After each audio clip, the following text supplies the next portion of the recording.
Hey guys, tonight we begin with something very relatable: sleep.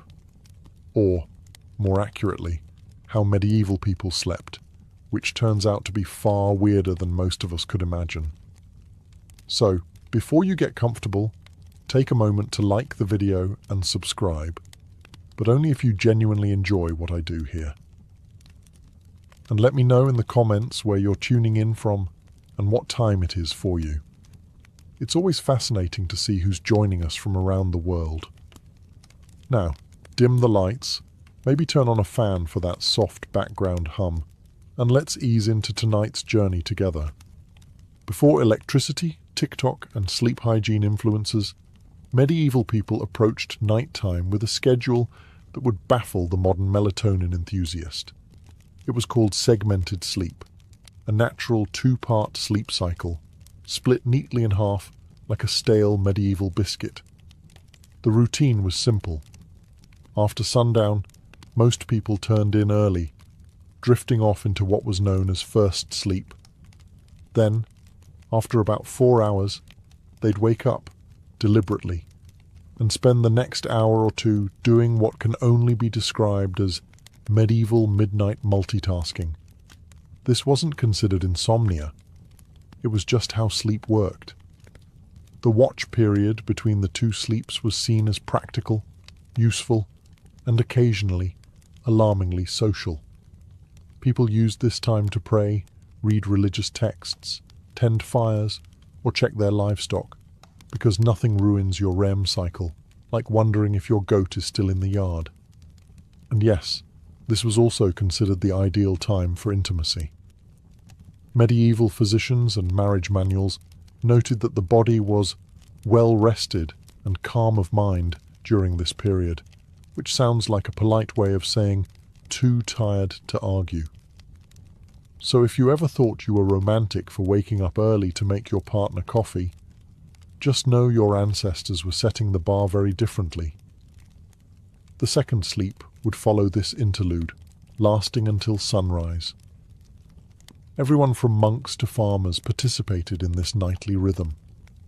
Even literary figures like Chaucer casually mentioned it, which means that, yes, even in medieval literature, people were writing about not sleeping properly. Oddly enough, modern science has suggested that segmented sleep might actually be more natural for humans. The two-sleep cycle aligns with how our circadian rhythms work in the absence of artificial light. So the next time you find yourself wide awake at 2 a.m., don't panic. Just whisper, "Ah, yes, the watch has begun," and go tend a symbolic fireplace. It wasn't until the industrial era, with factories, gas lamps, and the growing fear of unproductivity, that humans began to enforce the idea of 8 uninterrupted hours, as though sleep were a timed sport. In the medieval world, waking up in the middle of the night wasn't failure.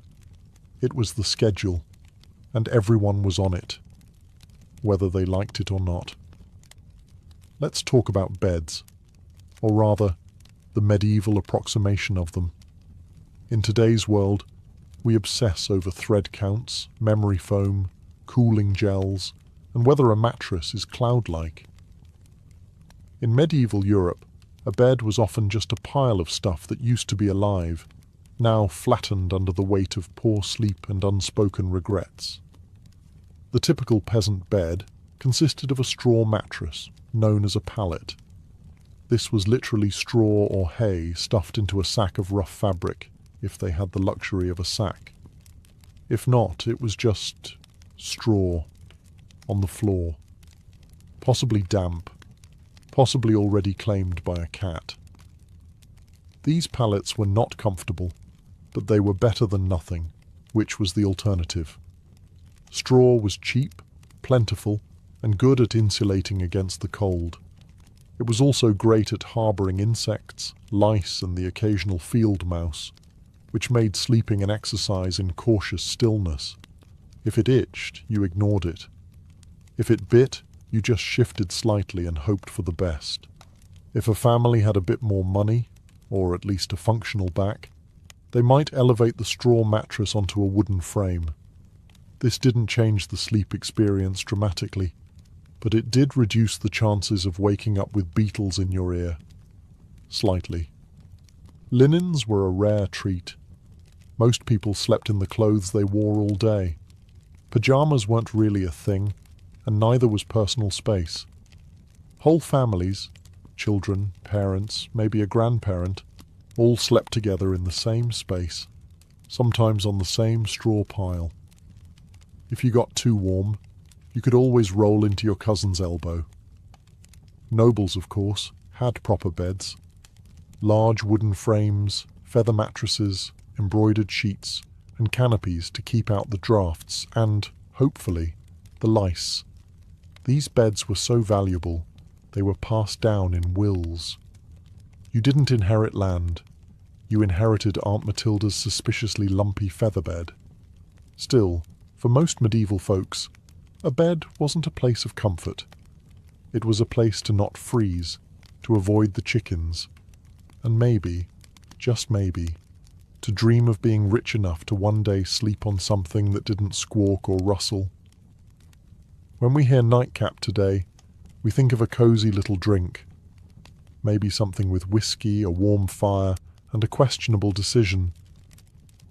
But in the Middle Ages, a nightcap wasn't a beverage, it was a hat. A real, tangible, often ridiculous-looking piece of fabric designed to keep your head from freezing off while you slept. You see, insulation wasn't exactly the strong point of medieval architecture.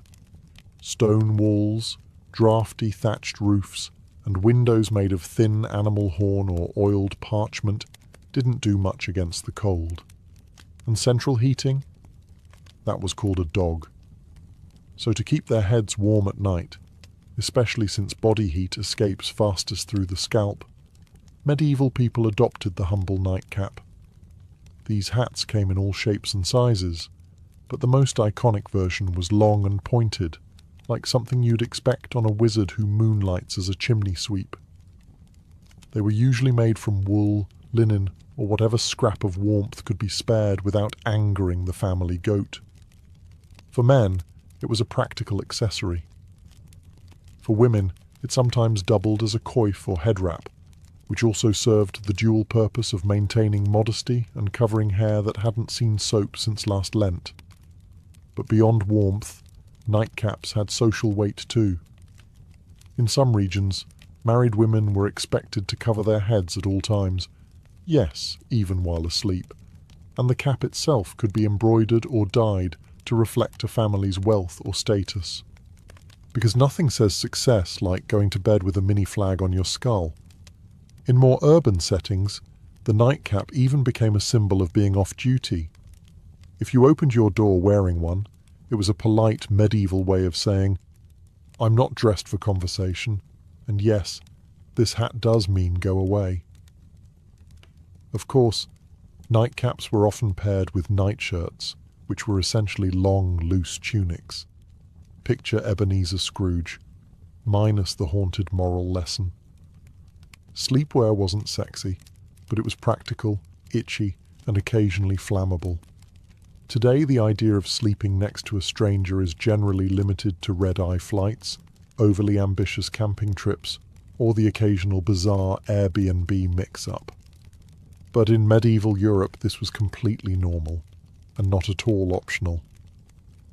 Let's say you're a travelling merchant, a pilgrim, or just someone whose mule gave up halfway to Norwich. You find an inn, a rare luxury in itself, and ask for a place to sleep.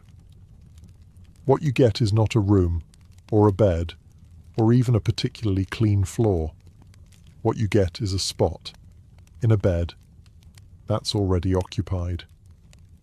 Medieval inns operated more like human bunkhouses than modern hotels. Privacy was not expected. If the bed had space, you were sharing it, usually with complete strangers who might snore, talk in their sleep, or have a suspicious number of boils. This was not considered rude. It was just efficient use of resources. Beds could host 2, 3, even 4 travellers, depending on size and social tolerance. In larger cities, You might end up in a dormitory-like hall with rows of beds and absolutely zero personal space. Snoring contests were unjudged. Elbow territory was fiercely contested. Sometimes men and women were separated, but not always. Some inns tried to assign beds by profession. Blacksmiths with blacksmiths, clergy with clergy, thieves with other thieves, allegedly. But often it was first come, first sprawled. And while this might sound like a nightmare to modern germaphobes, back then it was an upgrade from sleeping outdoors with the wolves, the rain, and the occasional peasant uprising. Worried about theft? Many travellers slept with their purse tied to their belt or hidden under their clothes. Others slept on top of their bundles, turning luggage into both pillow and alarm system.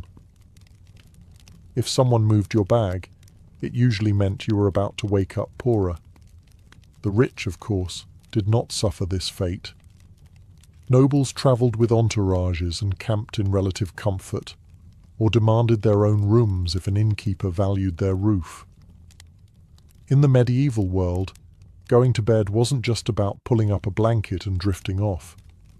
It was a spiritual operation, a nightly gamble where the stakes were your eternal soul. People didn't just sleep, they prepared to potentially die. Hence the popularity of bedtime prayers. Forget lavender spray or calming podcasts. Medieval sleepers wound down with confessions, psalms, and soul-cleansing spiritual clauses, just in case they died somewhere between good night and dawn. The idea was simple. You could die at any moment, from illness, fire, demons, or, most dangerously, being over 30 in the year 1247. So you'd better say your prayers, not because it was comforting, but because hell was terrifying, and you didn't want to show up uninvited, unwashed, and spiritually dishevelled. One common version? If I should die before I wake, I pray the Lord my soul to take. Sweet, right? Except it's basically a legal document written by a 7-year-old, acknowledging death as a likely bedtime outcome. Many adults had a whole catalogue of prayers for different threats. One for when you were feeling guilty. One for when you thought the devil might be hiding in the rafters. One for plague prevention, which unfortunately aged poorly. Some even prayed to specific saints known for watching over sleepers, kind of like holy bouncers guarding your soul at the club door. The really devout, monks, nuns, and overly anxious nobles ended their day with Compline, the final prayer service before bed. After Compline, they took a vow of silence, which wasn't hard because everyone was already exhausted, underfed, and mildly afraid of the dark. Children were also encouraged to pray, in part because it was good for their souls, and in part because it gave them something to do other than ask why the dog was in their bed again. Parents reminded them that angels were watching, which sounds adorable until you realize it was less guardian angel and more celestial surveillance system. In short, prayer before sleep was less about peace and more about last-minute damage control. Think of it like medieval antivirus software. You hoped it worked, even if you didn't fully understand how. In the modern world, dreams are usually dismissed as random nonsense, stress, too much cheese, or your brain trying to file paperwork in the dark. But in the medieval world, dreams were taken very seriously, as in eternal consequences serious.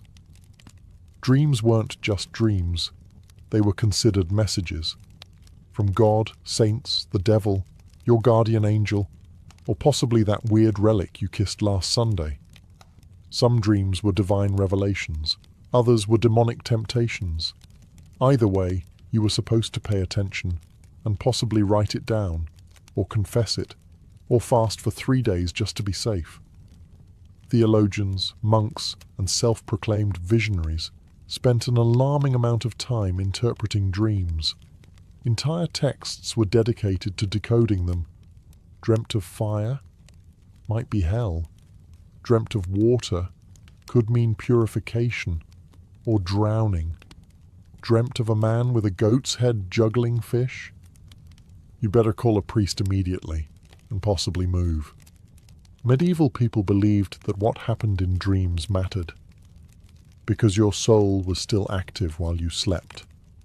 This meant that your actions in a dream could reveal hidden sins or spiritual weaknesses. That mildly embarrassing dream about stealing a loaf of bread, that might be your subconscious confessing your guilt for real-world gluttony or just hunger. But still, better to confess it anyway, just in case. Monks and nuns often recorded their dreams and shared them with spiritual superiors. Some were celebrated for having holy visions during sleep. Others were quietly told to eat fewer onions before bed. Of course, dreams weren't just spiritual puzzles. They also made excellent plot devices. Medieval literature is full of dream sequences where knights encounter angels, demons, or metaphorical creatures spouting poetry about virtue. Dreams were basically the Netflix of the medieval world, except with more allegory and fewer happy endings. The church, predictably, was suspicious. Not all dreams were divine, and some were believed to be planted by demons to corrupt the innocent. If you dreamt of something unwholesome, it could mean your soul was under attack, or that you just slept too close to the fireplace fumes again. In modern times, some people let their pets sleep in the bed. It's a cozy, if occasionally smelly, arrangement. In the Middle Ages, however, sharing a bed with an animal wasn't a quirky personal choice. It was a heating strategy. Let's start with the basics. Medieval homes weren't exactly built for comfort. Stone walls, no insulation, drafts so aggressive they probably had names. Central heating, that was called the family pig. In peasant homes, it wasn't unusual for humans and livestock to sleep in the same room, sometimes the same bed, and very often the same pile of straw. Chickens wandered freely. Dogs curled up at your feet. Pigs snorted softly beside the hearth. And if you were lucky, none of them bit you during the night. This wasn't about affection, though medieval people certainly appreciated their animals. It was about survival. Animals generated body heat. They were warm, dependable, and, unlike some relatives, didn't hog the blanket. A large dog could keep your toes from freezing. A cow in the corner might raise the room temperature by a degree or two, which in January felt like a miracle. Medieval homes, especially those of the lower classes, often had just one room for everything: cooking, eating, sleeping, occasionally dying. Everyone, humans and animals alike, made do with the same space. Children might be nestled between parents and a goat. A chicken might serve as an impromptu alarm clock. Hygiene? Let's not ask too many questions. For wealthier families, this wasn't as common. Nobles didn't usually sleep next to livestock, though they might still have lapdogs in bed, not for heat, but for fashion and flea redistribution. Some castles even had separate sleeping areas for favourite animals, because nothing says power like a dog with its own room and title. There were drawbacks, of course. Animals can be loud. They can wander. And they are not, historically speaking, known for respecting personal space. But medieval people adapted. A hoof in the face at 3 a.m., just part of the bedtime routine. If you've ever had to share a room at a youth hostel and thought, this is a bit much, allow us to introduce the medieval monastic dormitory, a place where comfort went to die quietly under a vow of silence. Monasteries didn't believe in personal space, or softness, or fun, really. The typical dormitory housed dozens of monks, all sleeping in a single large room, usually arranged in neat rows like morally upright sardines. Beds, if you could call them that, were often wooden planks, sometimes with a straw mattress if the abbot was feeling generous, or it was a feast day. You slept fully clothed, not out of modesty, but because getting dressed in the dark at 2 a.m. for prayers was more painful than just going to bed already prepared. The monastic uniform, including robe, belt and sandals, doubled as spiritual armor and poor insulation. If you got cold, you layered up. If you got hot, well, no, you didn't. There were no pillows, no privacy curtains, and absolutely no talking. Silence was enforced, not suggested, under the rule of Saint Benedict. If you rolled over and groaned too loudly, you might find yourself on chamber pot duty for a week. Snoring, however, was a grey area. You couldn't control it, but if it became disruptive, the Lord might still hold you accountable. Or at least your cellmates would. Lighting was minimal. 1 candle, maybe. You didn't need to see. You just needed to lie still and not sin. That was the goal. Despite the austerity, monks believed their Spartan beds were training for the afterlife, preparation for the soul's journey by denying the flesh any excess. Sleep was not a pleasure. It was a necessity, monitored and scheduled like everything else. Some monks even slept sitting up, just to avoid any hint of luxury, or dreams, or circulation. Compared to this, peasant straw piles and snoring pigs almost seem luxurious. At least the pig didn't judge you. Let's talk about something that would horrify most modern sleepers: waking up voluntarily at 2 a.m. and not for a bathroom break or a doom scroll, but for prayer. Loud, cold, candle-lit prayer. In medieval monasteries, this was standard practice. Monks and nuns followed a rigid daily schedule based on the canonical hours, which included matins, the first service of the day. And by day, we mean the darkest part of the night, when even the owls were still deciding whether to wake up. The bell would toll, often rung by someone who drew the short straw, and the entire dormitory of robed, sleep-deprived souls would shuffle off to the chapel in silence. And yes, still in full clothing, because monks didn't do pyjamas. The only layering system they believed in was spiritual. Inside the chapel, by flickering candlelight and under the echo of stone vaults, they would chant psalms, recite scriptures, and try their best not to fall asleep on their feet, which, incidentally, was a real issue. There are records of monks being punished for dozing mid-prayer, usually with extra chores or more prayers. You fell asleep in matins? Congratulations, you now get to lead the next one. Matins could last an hour or more. Some particularly enthusiastic orders stretched it to 2. Imagine trying to stay spiritually engaged while your stomach reminds you that dinner was a bowl of lentils and a moral lesson, and your body is actively shutting down. After the service, monks would either return to bed for their second sleep, or, in stricter orders, move straight into study or manual labour. Because nothing says holy discipline like threshing wheat on 4 hours of fragmented rest. Why so early? The idea was to sacrifice comfort and dedicate the first and quietest part of the night to God, uninterrupted by the temptations of daylight, warmth or REM cycles. It was a powerful symbol of devotion. Or at least it was once you got over the numb feet, the candle smoke, and Brother Ambrose's off-key chanting. In the modern world, sleeping alone is often framed as a luxury, a sign of independence, peace, or just an ability to control the blanket. In the medieval world, though, sleeping alone was considered suspicious, impractical, or just downright unsafe. Let's start with the basics. Warmth. Beds, as we've established, weren't exactly toasty. Stone walls and open chimneys didn't do much to trap heat, and central heating was still several plagues away.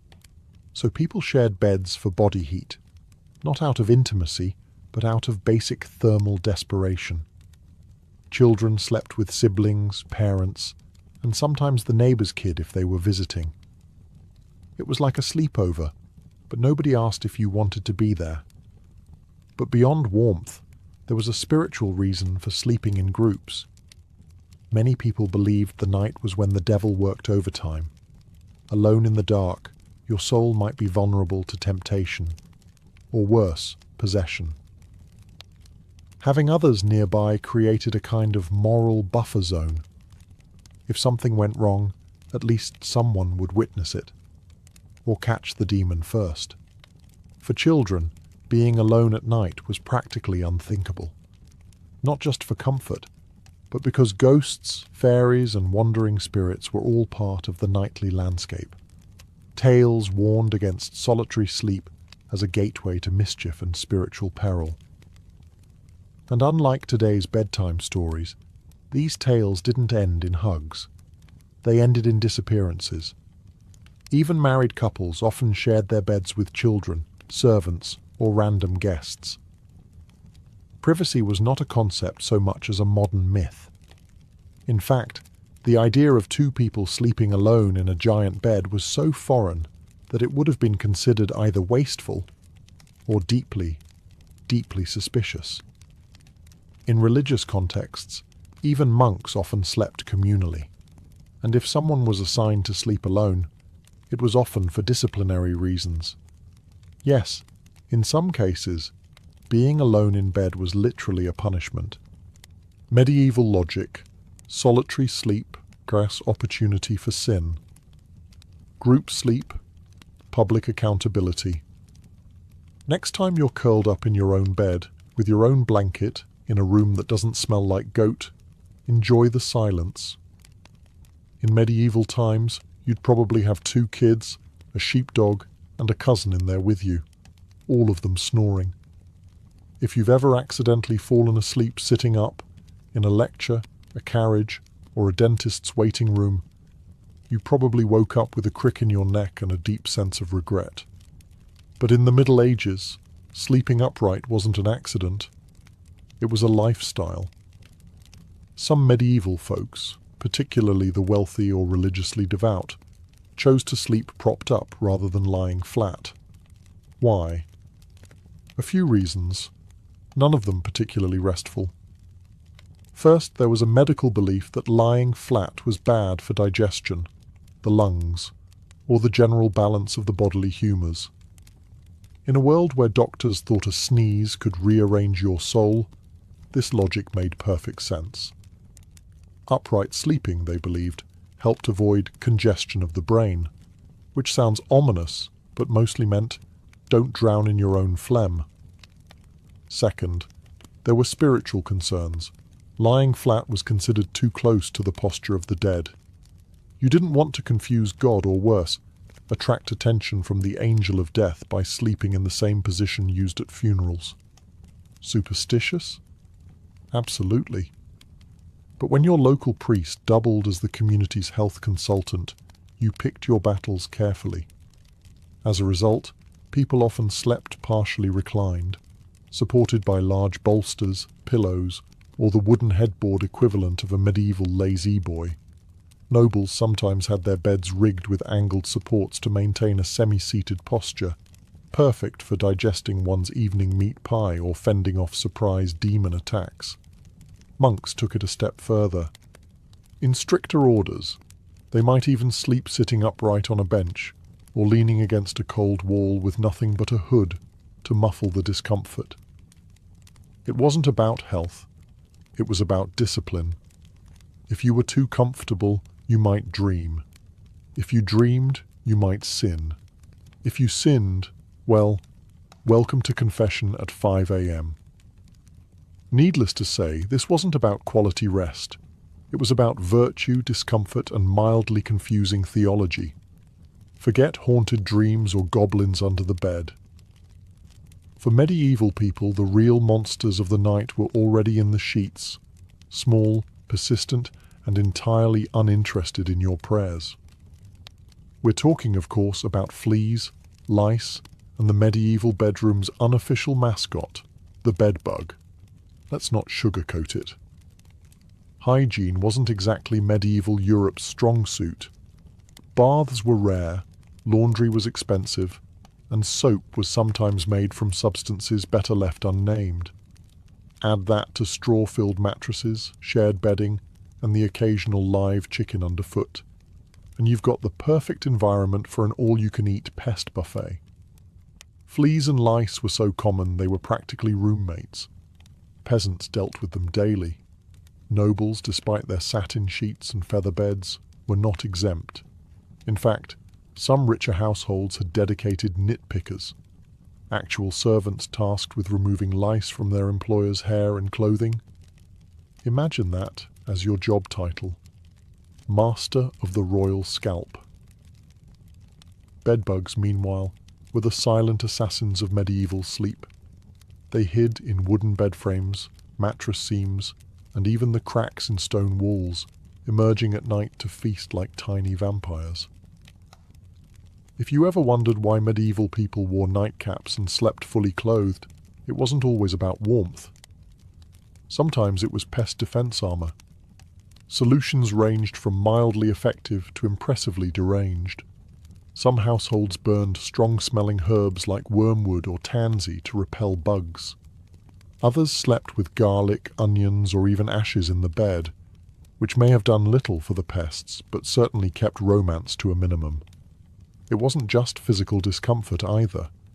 Fleas were often seen as symbols of sin or moral impurity, biting reminders of the fall of man and poor bedding choices. Entire poems were written about fleas, some moralizing, some weirdly romantic, because nothing says "I love you" like "let us be united like the flea that bites us both." So, while modern sleep is interrupted by buzzing phones and streetlights, medieval sleep was more likely disturbed by scratching, twitching, and the subtle feeling that something was crawling on your shin. Because it was. We've all had restless nights. But have you ever tried falling asleep while wearing 100 pounds of iron? No?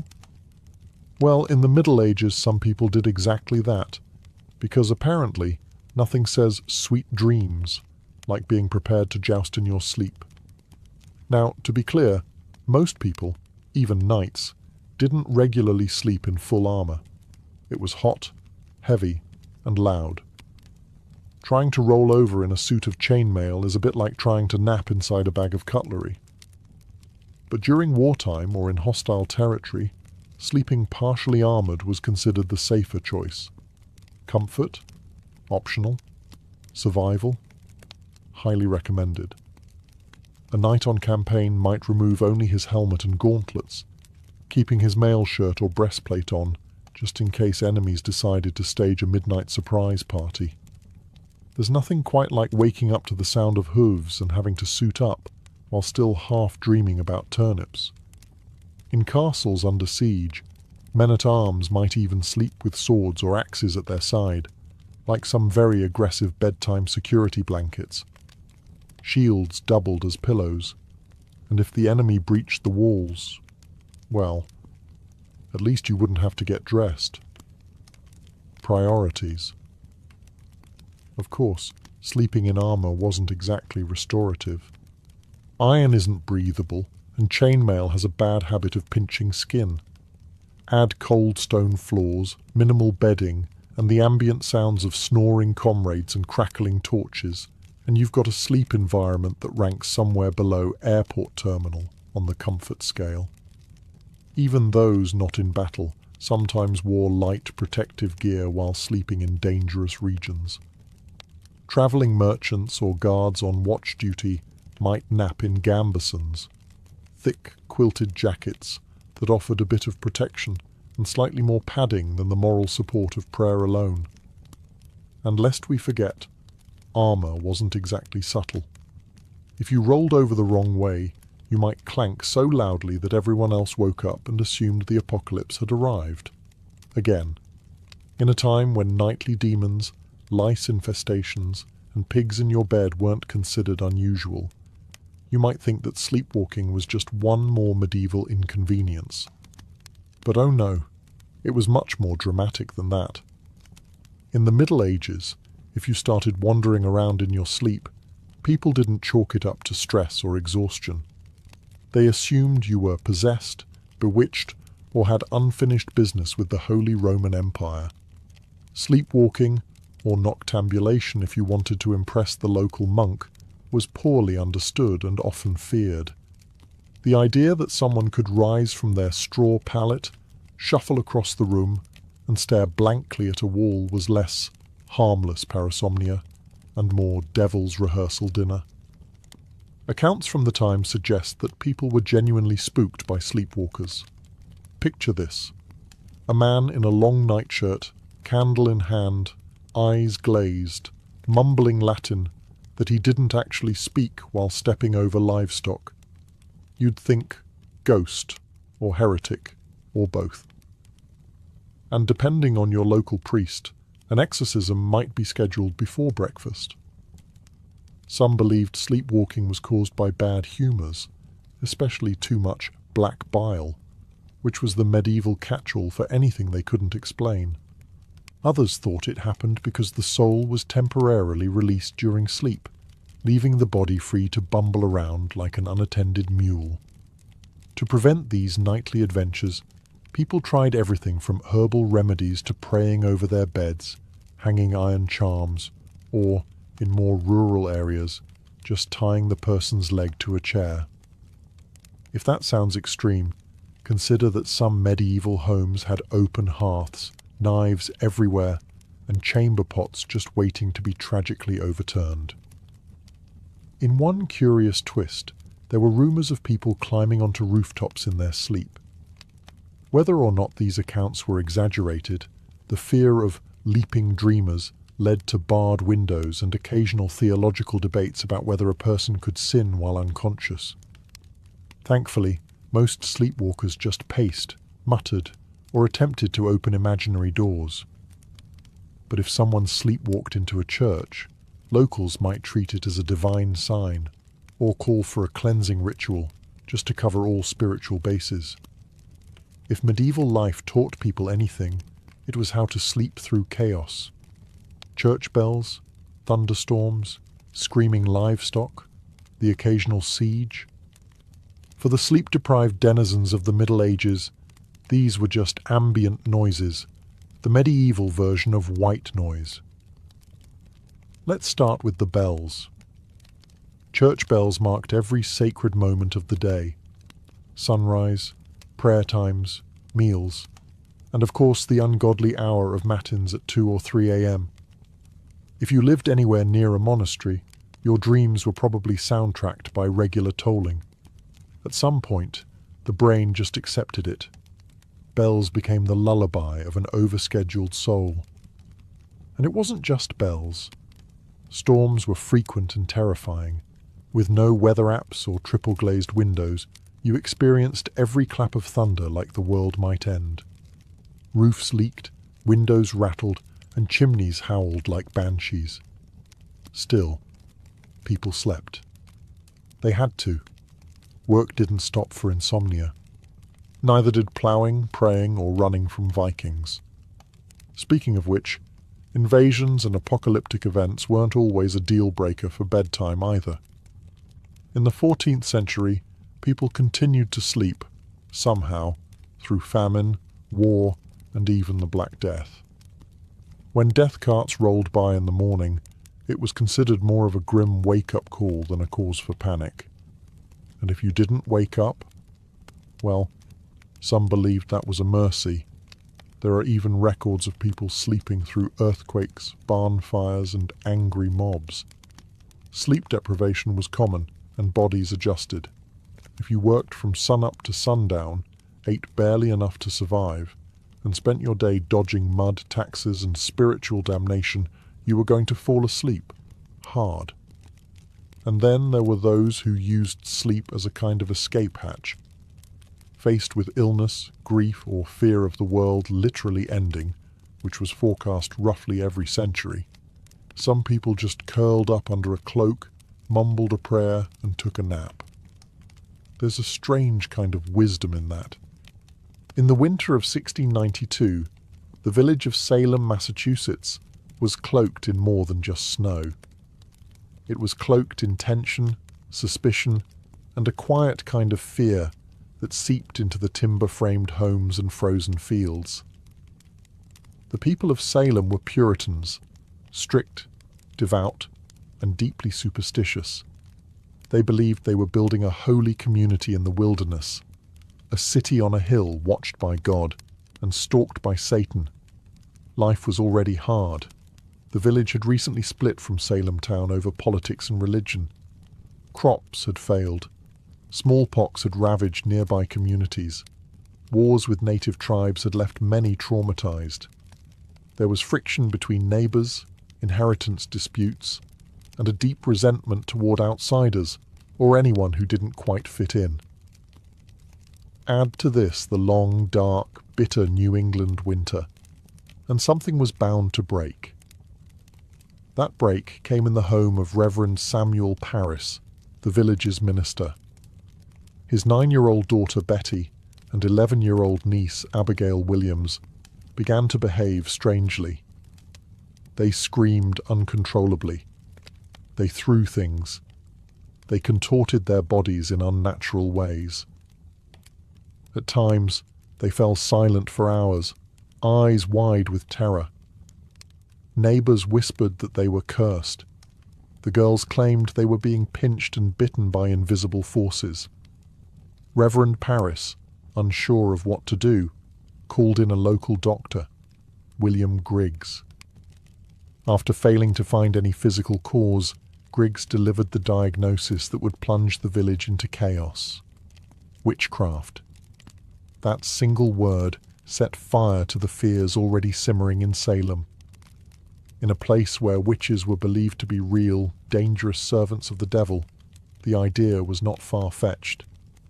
And now, if the devil could worm his way into the minister's own household, what did that mean for the rest of the community? The girls, prodded by both adults and peers, began naming names. First, they accused women on the margins, social misfits and outcasts. But soon the accusations would reach the respectable, the wealthy, even the pious. Salem was a small village, but what was about to happen would echo far beyond its borders. What began as whispers in the dark would soon become cries from the gallows, and a legacy of paranoia that still haunts America's history books. Once the idea of witchcraft took root in Salem, it spread like ivy, quiet at first, then strangling everything it touched. The afflicted girls, Betty Parris, Abigail Williams, and soon others like Ann Putnam Jr. and Mercy Lewis, seemed to grow bolder with each passing day. They convulsed in court, screamed during prayers, and claimed they could see dark spirits hovering over certain villages. It wasn't just childhood imagination, it was theatrical, public, and, most disturbingly, believed. The first to be accused were those with the least protection, women who already lived on the edges of society. Sarah Good, a homeless beggar, was known for muttering to herself when turned away from doorsteps. People claimed her mumbling was a curse. She smoked a pipe. She snapped at children. She fit the mold of a witch because she didn't fit the mold of a Puritan woman. Sarah Osborne hadn't attended church in over a year and had scandalized the community by marrying her indentured servant after her first husband died. A woman who defied convention, clearly suspect. Tituba, the enslaved woman in Reverend Parris's household, was the most exotic of all. Originating from Barbados, her storytelling, accent, and folklore frightened the villagers. Under pressure, possibly even physical beatings, Tituba confessed to witchcraft. But instead of clearing the air, her confession blew it wide open. She told a story of a tall man in black, a figure associated with the devil, who asked her to sign a book. She said she saw strange animals, yellow birds, red cats, and even spectral dogs. But most damning of all, she claimed there were other witches in Salem. That was all the court needed to hear. Once Tituba opened the door, others rushed through it. New names were added weekly. Neighbors turned on neighbors. Old grudges were disguised as righteous accusations. Property disputes turned into spectral assaults. If someone's cow died suddenly, it must have been witchcraft. If a baby cried during a prayer, surely that was the devil's doing. The fear became so infectious that not even the innocent dared to speak out. To defend an accused witch was to invite suspicion upon yourself. Silence was safety, and so the web of accusations widened, trapping the village in its sticky, unseen threads. Logic was fading. Hysteria was now in control. As accusations mounted and the village reached a fever pitch, the colonial government stepped in. Governor William Phipps, recently appointed and eager to maintain order, established a special court to deal with the chaos. It was called the Court of Oyer and Terminer, from the French meaning to hear and determine. But what it really became was a factory for fear-driven justice. The court convened in Salem town in June of 1692, and it was no ordinary tribunal. Its rules were warped by panic. Instead of requiring hard evidence or reliable witnesses, it allowed something far more dangerous: spectral evidence. Spectral evidence was testimony that a spirit or spectre of the accused had afflicted the victim. In other words, if a person claimed to have seen your ghost-like form in a dream choking them, that was admissible in court. Never mind that the accused could be asleep at church or miles away. It was their spirit doing the devil's work. You couldn't cross-examine a dream. And worse, you couldn't disprove it. Children were now treated as star witnesses. Their seizures, screams, and gasps in court became more theatrical by the day. One girl, Mary Walcott, would fall into fits the moment a suspected witch entered the room. If a prisoner looked at her, she shrieked. If they didn't look at her, she shrieked louder. The performances were mesmerizing, and the judges, including the influential Judge Samuel Sewall and Chief Justice William Stoughton, accepted it all. Defense lawyers? There were none. The concept didn't exist in colonial trials. If you were accused, you stood alone. If you denied the charges, the afflicted girls writhed in agony. If you confessed, you might be spared death, but only if you named others. The system rewarded lies and punished silence. Worse still, the trials became public spectacles. People traveled from nearby towns to witness them. The accused were paraded into court in shackles, often bewildered, often poor, and almost always powerless. And yet, not everyone believed. Some townsfolk whispered that the girls were faking. Others questioned why only certain types of people were being accused. But few spoke openly. Questioning the court meant questioning the will of God. In Salem, reason had stepped aside, and the law had become a mirror, reflecting fear, not justice. On June 10, 1692, the gallows in Salem claimed its first victim, Bridget Bishop. She was not new to scandal. Her reputation made her an easy target. She wore bright red clothing, ran a tavern, and had been accused of witchcraft years earlier. During her trial, neighbors testified that her spirit pinched them in the night, that their babies died after she passed by, and that she kept enchanted dolls. She denied everything. Still, the court found her guilty. She was led to Gallows Hill, a barren, wind-swept patch of earth just outside Salem. No prayer, no mercy. The rope was pulled, the crowd watched, and with that single execution, the machinery of death began to churn. The hangings that followed came quickly. On July 19th, 5 more women were executed: Sarah Good, Susanna Martin, Rebecca Nurse, Elizabeth Howe, and Sarah Wilds. Some had good standing in the church. Rebecca Nurse, in particular, was a shocking case, an elderly pious woman beloved in the community. Even the jury initially found her not guilty. But under pressure from the court and the afflicted girls, the verdict was reversed. Nurse's final words were whispered through the air like a warning: "I am as innocent as the child unborn." But it didn't matter. The noose did not discriminate. In August, more executions followed. On September 22nd, the deadliest day, 8 people were hanged in a single morning. Among them was Martha Corey, a woman who had doubted the trials early on, and her husband Giles Corey, who met a different fate. Giles refused to enter a plea. The court, unable to proceed with a trial without one, resorted to an ancient English punishment: peine forte et dure. He was pressed to death. Stones were piled on his chest, slowly, cruelly, over 3 days. His final words, as legend has it, were "more weight." By the end of the hysteria, 19 people had been hanged, 1 pressed to death, and at least 5 more died in jail awaiting trial.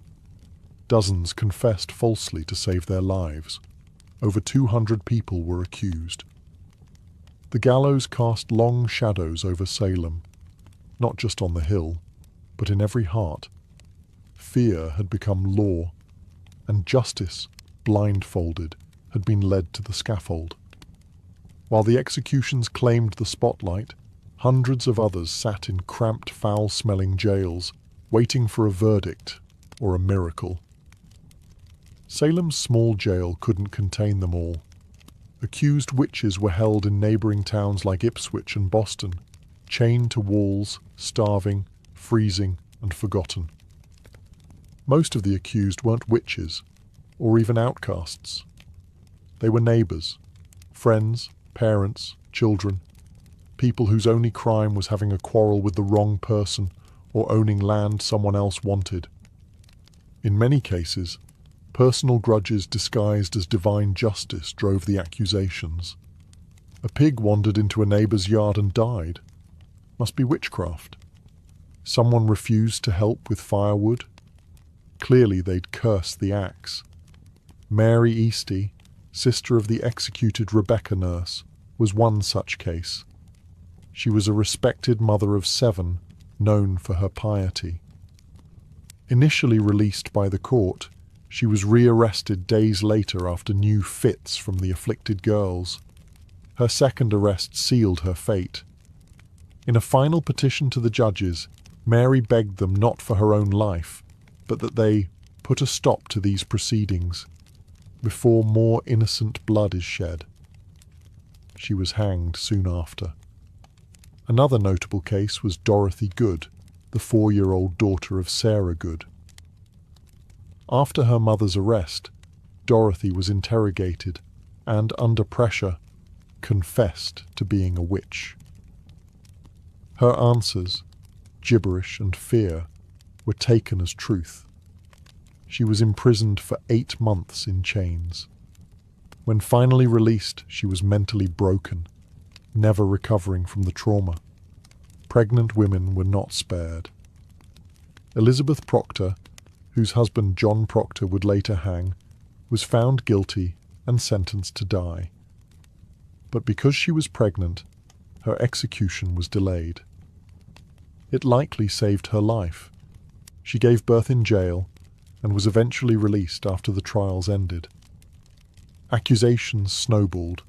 Some accused confessed in desperation to avoid death, then named others to shift suspicion away from themselves. Entire families were pulled into the spiral. Fathers, wives, daughters, no one was beyond reach.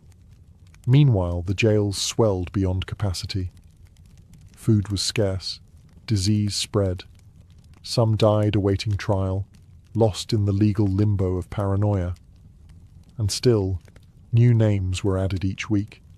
In Salem, it no longer mattered who you were, only who was willing to say your name. By the fall of 1692, the spell of hysteria began to crack, not because the court came to its senses, but because reality forced its way back in. The turning point came when accusations grew too bold. People who had once supported the trials found themselves suddenly on the wrong side of them. Reverend George Burroughs, a former Salem minister, was arrested and charged with being the ringleader of the witches.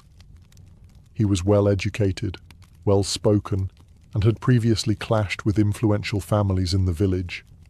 That was enough. But on the day of his execution, Burroughs did something shocking. He stood on the gallows and flawlessly recited the Lord's Prayer, something witches were believed incapable of doing. The crowd fell silent. Some wept. Even hardened observers were shaken. But the execution went on. That moment planted a seed of doubt. Then came the accusation of Mary Phipps, the wife of Governor William Phipps. Suddenly, the hysteria had reached the top of the colony's social ladder. Phipps, already unnerved by growing criticism and chaos, finally took action. In October 1692, he dissolved the court of Oyer and Terminer, halting all pending executions and trials. Public sentiment had shifted. Ministers, once silent or complicit, began to speak out. Increase Mather, one of the colony's most respected theologians, denounced the use of spectral evidence. It were better, he said, that 10 suspected witches should escape than one innocent person should be condemned. A radical thought in a society that had, for months, believed exactly the opposite. People who had once cheered the trials began to question them. The jails were still full, but the appetite for more blood had dulled. Too many respected figures were being accused. Too many innocent people had been buried. The villagers had begun to see that this wasn't divine justice. It was madness. Confessions dried up. Some accusers backtracked. Others disappeared from public view. And those who had previously shouted the loudest now lowered their eyes. The fear hadn't disappeared, but it had exhausted itself. The public wanted stability. The officials wanted to save face. And Salem, bruised and ashamed, was finally ready to wake from its nightmare. The storm was breaking. But the damage, it had already been done. By late 1692, the judicial system that had fueled the hysteria began to collapse under the weight of its own absurdity. With the court of Oyer and Terminer disbanded in October, a new, more cautious court, the Superior Court of Judicature, was formed in early 1693. This time, things were different. Spectral evidence was no longer allowed, and the judges were noticeably more skeptical of the accuser's wild claims. The result? The convictions slowed dramatically. Many accused witches were acquitted outright. Of the 56 cases brought before the new court, the majority were released. Even those who had already confessed began to recant their testimonies, admitting that fear, torture, or pressure had forced them to lie. The dramatic performances of the afflicted girls lost their persuasive power. The most prominent case in the unraveling of the trials was that of Reverend Samuel Willard, a respected minister who came under suspicion. While he was never formally charged, the fact that such a high-ranking devout man could be suspected highlighted how arbitrary and corrupt the process had become. The court, once ferocious, was now cautious. They began quietly releasing those still in jail. First, those with little evidence against them, and eventually even those who had confessed to witchcraft under duress. Meanwhile, families of the executed began to demand justice. John Proctor's children petitioned for the return of his property. Rebecca Nurse's family launched a campaign to clear her name. In time, community shame replaced community fear. Church congregations fractured. Friendships were severed. The very fabric of Salem's social order had been shredded. Governor Phipps, realizing the colony's growing international embarrassment, pardoned the remaining prisoners in 1693. But even freedom came at a cost. Many families had to pay for their own jail fees before being released. Imagine losing your home, your health, and nearly your life, only to be handed a bill for the privilege of surviving. By the end of the ordeal, 19 people had been hanged, 1 pressed to death, 5 died in jail, and over 200 had been accused. The court didn't just collapse, it imploded, leaving behind a crater of guilt, grief, and disbelief. The trials had ended, but the healing had not even begun. Salem was a village forever altered by the people it had lost, the justice it had abandoned, and the mirror it was now forced to look into. The gallows were silent. The jails had emptied, but Salem was far from peaceful. The town wasn't haunted by ghosts, but by guilt. What had started with a handful of sick girls had exploded into a communal act of destruction. Families had been torn apart, reputations ruined, and innocent lives ended. And now, the survivors had to live in the wreckage. Neighbours could no longer look each other in the eye. The same people who once prayed together had testified against one another. Some of the afflicted girls quietly left town. Others faded from the public eye. A few, like Ann Putnam Jr., would later express remorse. In 1706, she stood before her congregation and publicly apologized for her role in the trials, blaming delusion by Satan. But for many, the damage was beyond words. The court officials, too, carried their burden. Judge Samuel Sewall, one of the most prominent figures in the trials, was one of the few to admit wrongdoing. In a remarkable act of public penance, he stood during a church service in 1697 while a minister read out his confession and prayer for forgiveness. It was a rare moment of accountability in a time when most tried to forget. But forgetting wasn't easy. The families of the condemned began demanding compensation. Over the years, petitions flooded the Massachusetts government, asking for official pardons, for returned property, for public acknowledgement that the executed were innocent. Slowly the government responded. In 1711, the colony passed a bill restoring the rights and good names of some of the victims, and offered limited financial restitution to their heirs. But even that wasn't comprehensive. Some families, like the Coreys and the Proctors, were left out entirely. Whispers of witchcraft never quite left New England. But in Salem, the shame became part of the town's identity. The village eventually changed its name to Danvers, perhaps to distance itself from its infamous past. Gallows Hill was never officially marked, as if the town hoped to bury not just the dead, but the memory of what had happened. But the memory persisted, in sermons, in stories, in the silence between former friends. Salem had not been cursed by witches. It had been cursed by fear, by pride, and by unchecked power. And that curse would linger long after the executions stopped.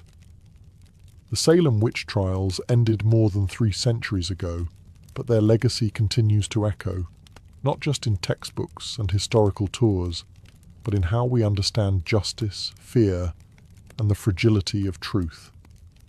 What happened in 1692 wasn't simply a strange episode of mass hysteria.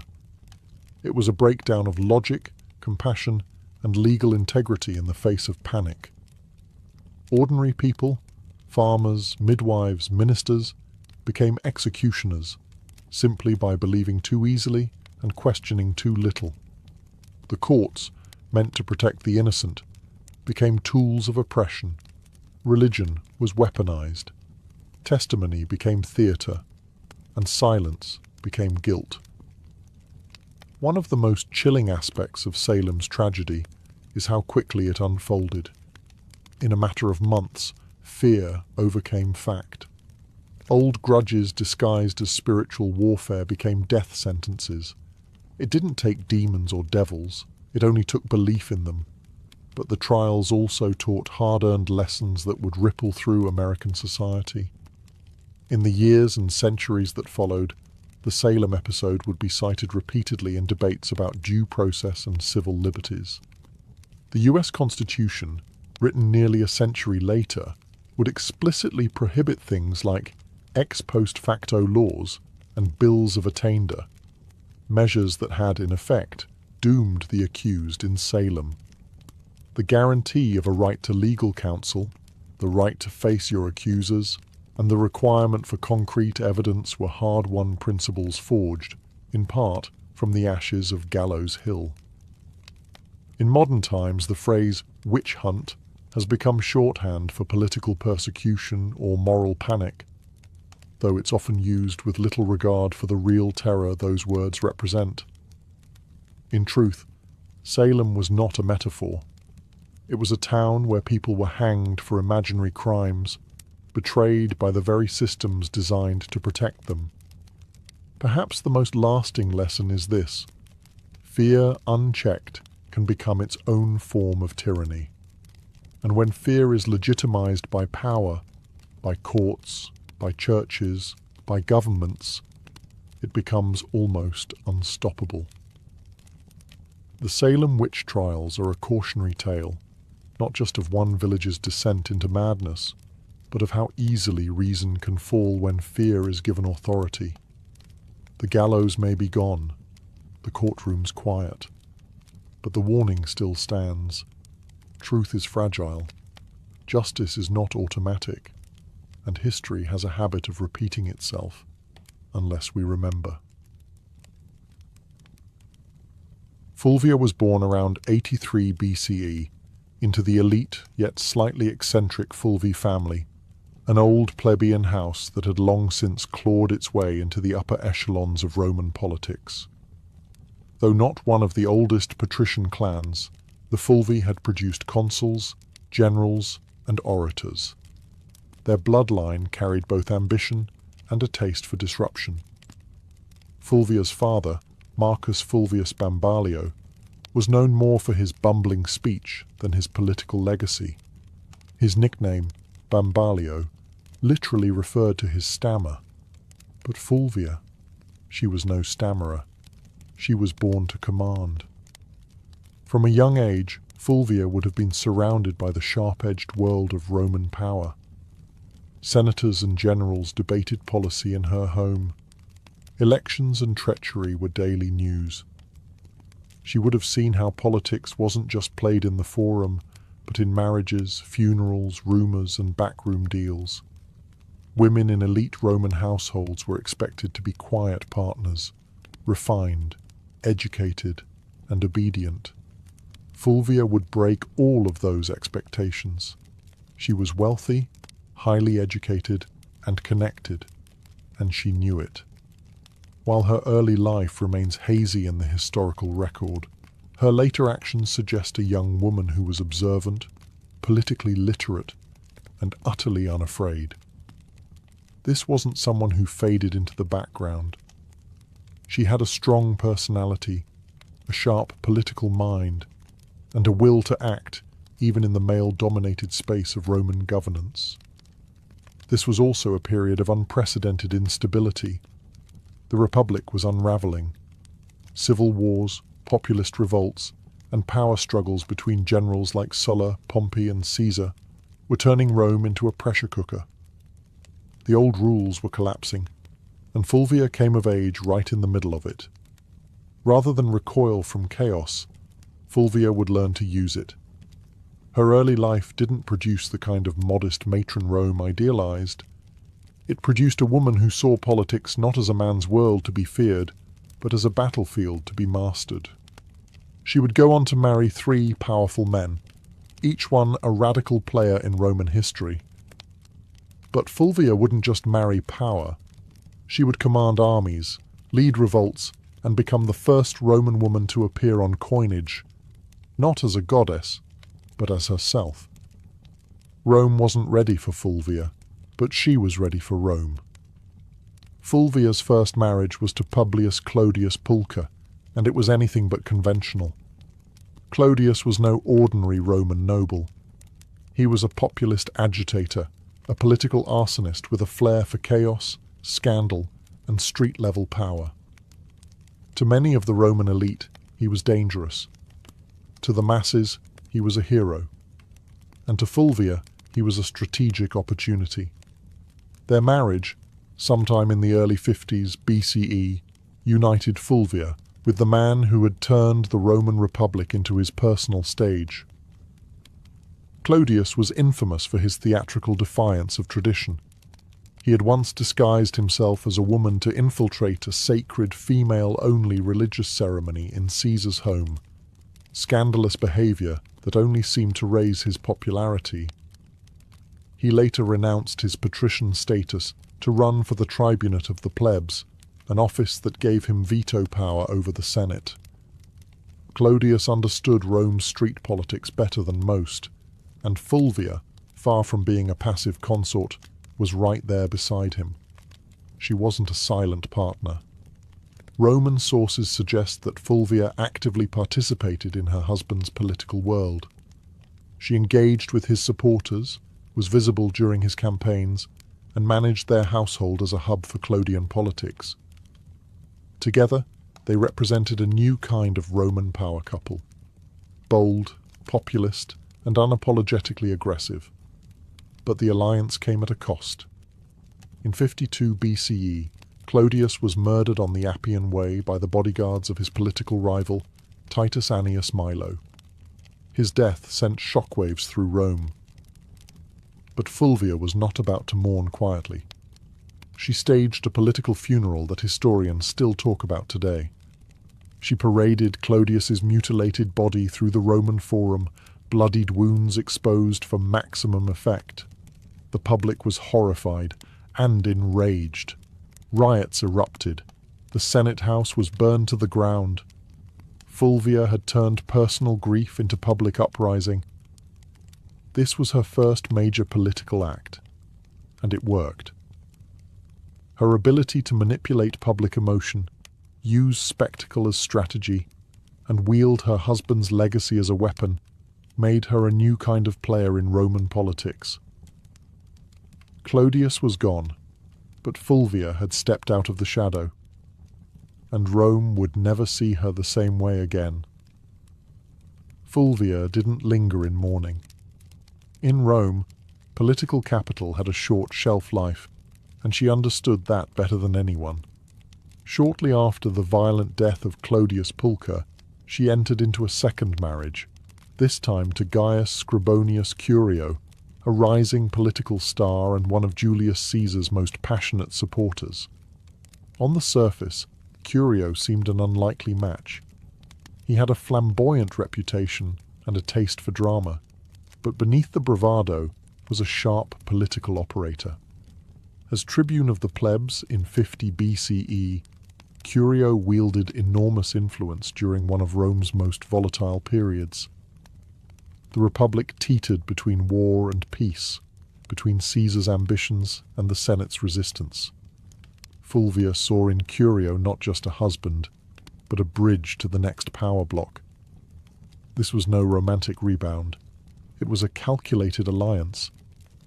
With Clodius gone, Fulvia needed a new political anchor, someone who could carry forward the populist legacy her first husband had built, and someone who had Caesar's backing. Curio fit both bills. Through him, Fulvia remained tightly embedded in the shifting power dynamics of Rome.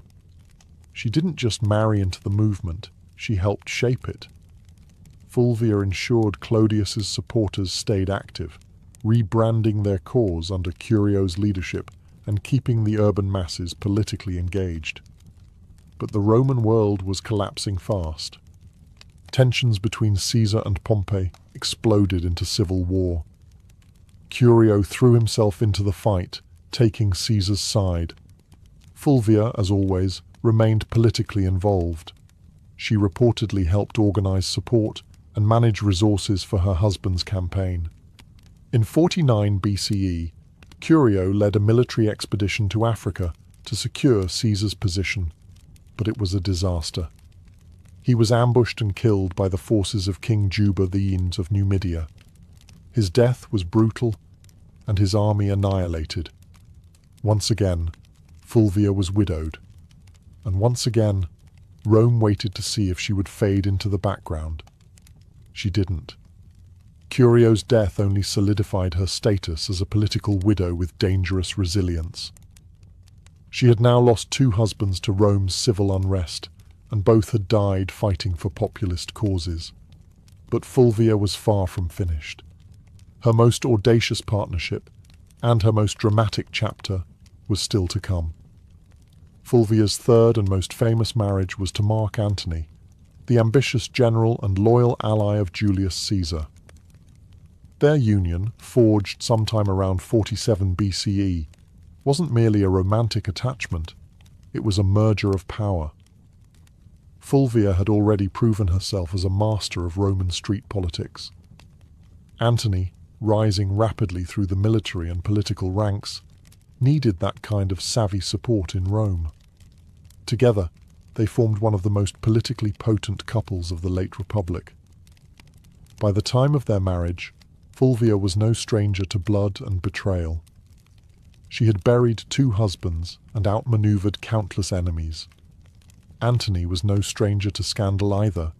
He drank, he gambled, and his personal life was notoriously chaotic. But with Fulvia, he had found someone who could do more than entertain him.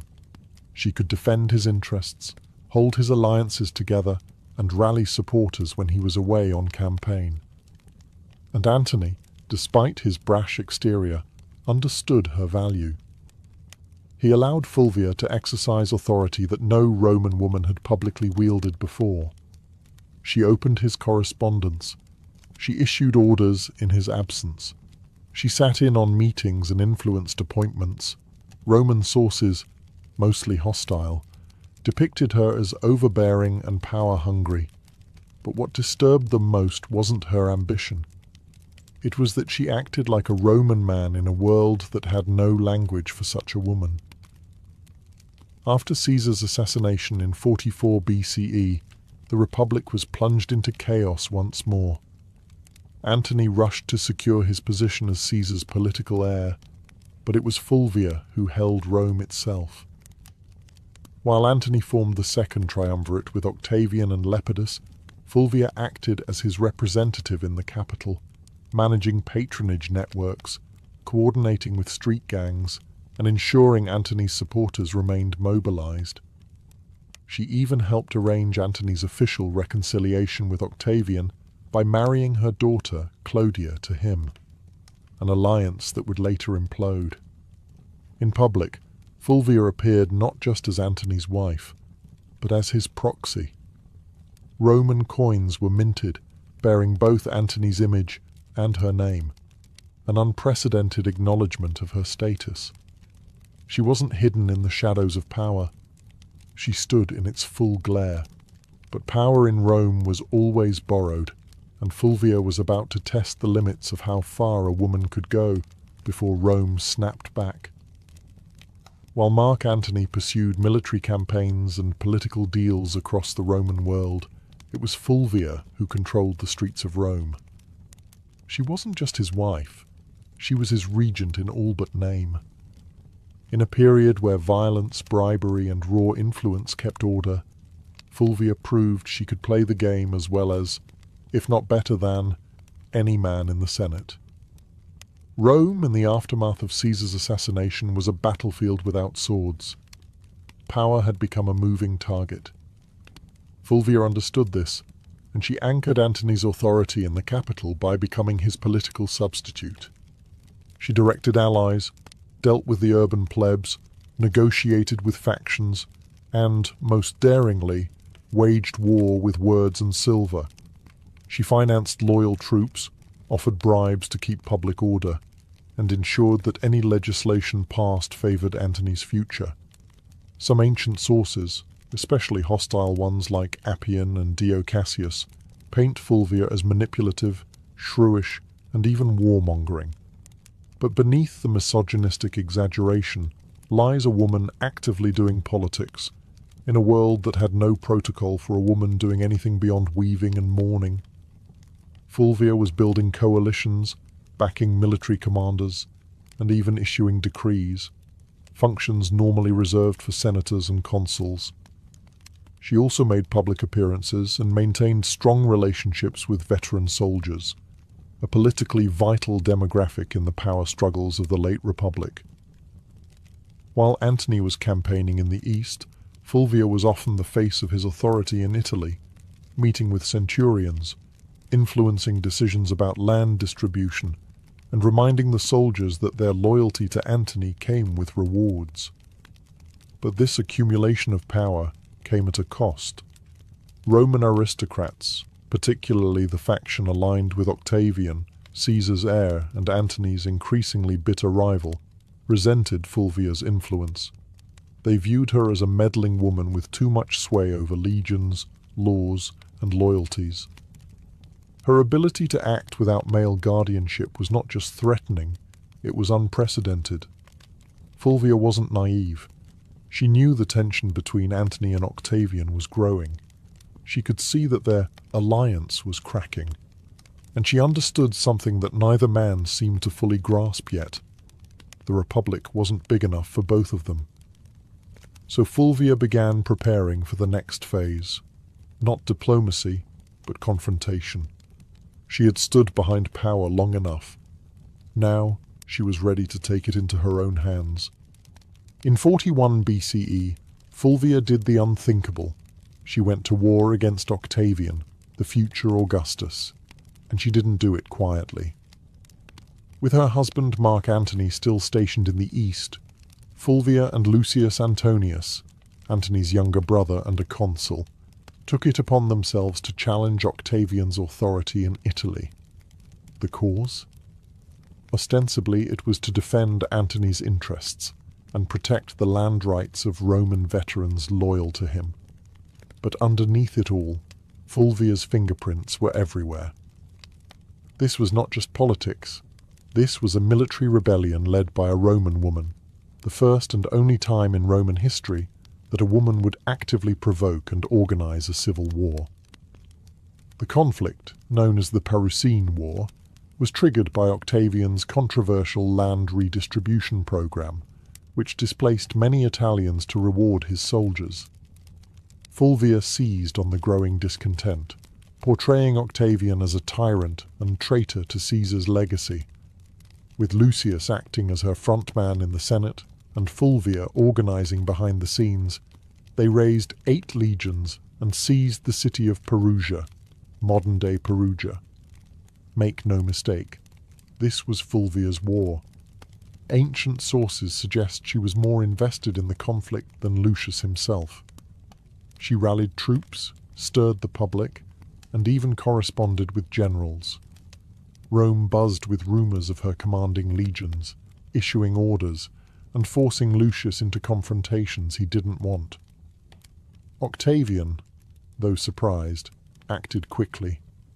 He besieged Perugia through the winter of 41-40 BCE, cutting off supplies and hammering the city into submission. Fulvia, stuck between dwindling food and political betrayal, watched her bold gamble unravel. By early 40,000 BCE, the city surrendered. Lucius Antonius was spared, likely as a gesture to avoid alienating Antony. But Fulvia was exiled. The woman who had once commanded riots, marriages, armies, and public opinion was now deemed too dangerous for Roman soil. She was sent to Sicyon in Greece, where she hoped to reunite with Antony. But Antony didn't come running. The once powerful alliance between husband and wife had eroded in the fog of war and distance. Fulvia had acted in his name, but perhaps without his blessing. She had dared to do what no Roman woman had before, wage a civil war. And now the Republic had made her pay the price. Banished from Rome, Fulvia landed in Sicyon, a city in Greece that had become a kind of diplomatic purgatory for failed power players. She had gone to war, not for personal gain, but in her husband's name. She believed she was defending Mark Antony's interests, his honor, and perhaps their shared vision of Rome. But what awaited her in exile wasn't a hero's welcome. It was silence. Fulvia had risked everything, her status, her alliances, her life. And yet Antony did not immediately rush to meet her. In fact, by the time Fulvia arrived in Greece, Antony was already entangled with Cleopatra in Egypt. Whether their romantic relationship had begun or was merely brewing, the symbolism was crushing. While Fulvia was raising legions, Antony was raising goblets at banquets beside a queen. The betrayal cut deep, not just personally, but politically. Fulvia had fought a war to protect Antony's power in Italy, and in response, he let her hang out to dry. Some ancient historians, especially Plutarch, suggest that Antony was furious with her for launching the Perizene War without his direct approval. Others argue he welcomed her downfall.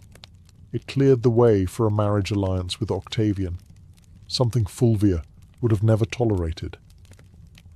Still, Fulvia wasn't entirely without supporters. Some of Antony's troops, fiercely loyal to her, urged reconciliation. But her health had begun to fail. After enduring siege, exile, and betrayal, Fulvia died in Sicyon in 40 BCE, possibly from illness, stress, or heartbreak, or all three. She was around 43 years old. Her death provided Antony with a clean political exit. He met with Octavian shortly afterward and agreed to marry Octavian's sister, Octavia, as part of a renewed peace treaty. The triumvirs were temporarily united again, but only because Fulvia, the one woman bold enough to challenge their designs, was gone. Fulvia's legacy would soon be overshadowed by Cleopatra, whose myth eclipsed nearly every Roman woman of the period. But make no mistake, Fulvia was the prototype. She didn't wield power from behind a curtain. She marched into it, stood at the center, and dared to command armies in a world that treated women as furniture. Rome didn't know what to do with her, so it erased her. But the ashes of her rebellion would linger, and her story was far from ordinary. After Fulvia's death in 40 BCE, the men she had once maneuvered, Antony, Octavian, and even her former allies, began the quiet work of rewriting her legacy. She couldn't defend herself, so the narrative was shaped by her enemies and the uneasy survivors of her ambition. And like so many powerful women in history, Fulvia became a scapegoat. Ancient sources, mostly penned by men with vested interests, painted her as the reason for the Perizene War, the rift between Antony and Octavian, and even the general disorder of the Republic. Appian, Dio Cassius, and Plutarch depict her as overbearing, jealous, and driven by a lust for power. They blamed her for dragging Lucius Antonius into conflict, for antagonizing Octavian, and even for Antony's eventual estrangement from Rome. But were these accusations fair? Hardly. Fulvia had operated within a political climate where violence and manipulation were expected, at least if you were a man. She was no more ambitious than Caesar, no more aggressive than Pompey, and far less ruthless than Octavian would eventually prove to be. Her only true deviation was that she was a woman acting like a Roman man, and Rome didn't know how to digest that. She wasn't cloistered in the home, weaving quietly or serving as a political ornament. She was writing letters to generals, organizing street mobs, and commanding loyalty from troops. And that made her dangerous, not just to Octavian, but to history itself. Even Mark Antony, the man whose legacy she had fought to preserve, conveniently blamed Fulvia for the civil strife. After reconciling with Octavian and marrying his sister, Antony used Fulvia's death as a diplomatic cleansing. Her memory became the price of his political survival. There were no monuments raised in her honor, no grand funeral, no mourning speeches in the Senate. Just silence. Yet her enemies couldn't erase her entirely. Fulvia had done too much. She had raised armies, steered elections, negotiated alliances, and fought a civil war. She was the first Roman woman whose name appeared on coinage, not as a deity or metaphor, but as a political agent. The damage to her reputation was deliberate, but so was her presence in the historical record. Despite every attempt to bury her behind caricature and slander, Fulvia refused to vanish. Her defiance still echoes. You just have to listen past the men. Fulvia's story ends in silence, but her legacy is anything but quiet. In the centuries that followed her death, historians and writers struggled to place her in Rome's grand narrative, because Fulvia broke every rule of what a Roman woman was supposed to be. She didn't just advise power from the shadows, she became power, and that made her both unforgettable and deeply unsettling to a patriarchal world.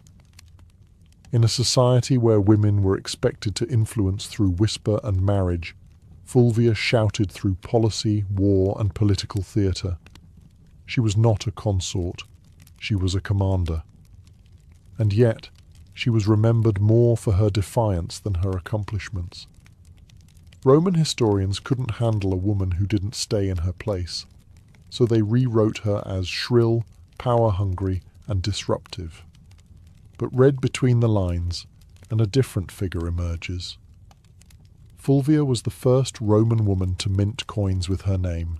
She organized political factions, leveraged marriage as a tactical weapon, and manipulated Roman street politics with stunning effectiveness.